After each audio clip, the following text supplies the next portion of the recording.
Okay, this vid's for the 2 million Australians out there that haven't lodged their tax return yet. We're going to do a quick 101 on tax deductions and look at the most common tax deductions. We're going to look at this in 3 parts. First of all, what are the record keeping requirements we need? Secondly, what is a tax deduction? Thirdly, what are the most common tax deductions out there? Let's look at some of the common tax deductions.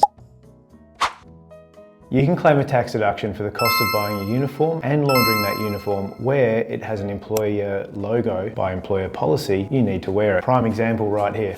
The other is protective clothing, where you need to protect yourself or your skin. Additionally, if you have occupation-specific clothing, probably talking to a lot of chefs out there, the purchase of that clothing is tax deductible and the laundering of that clothing is tax deductible.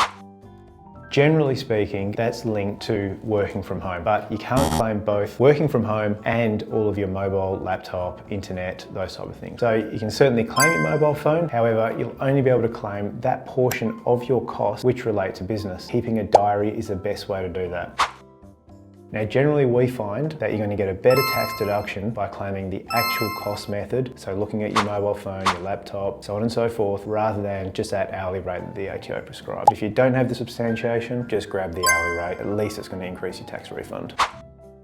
If you're using your car then to go and see customers, suppliers, you can absolutely claim those kilometres at the cents per kilometre rate of 88 cents per kilometre. Now with that 88 cents, you can claim up to 5,000 kilometres. As long as you've kept a logbook, other industries, you're able to claim all your travel, including your travel from home to your place of employment and on from there. That's only the case where you're carrying tools or bulky items around.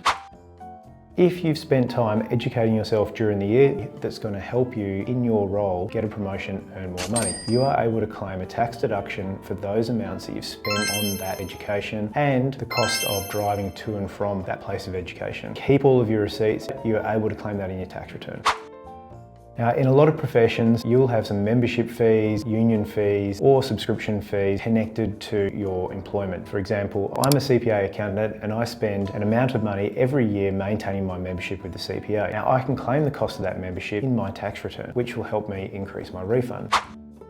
So where you've been to see an accountant and spent some money on professional advice to lodge your tax return, you're actually able to deduct those fees in your tax return the next year and increase your refund. So there's some of the most common deductions that we see in tax returns, and hopefully that's helped you complete your tax return and improve your refund this year.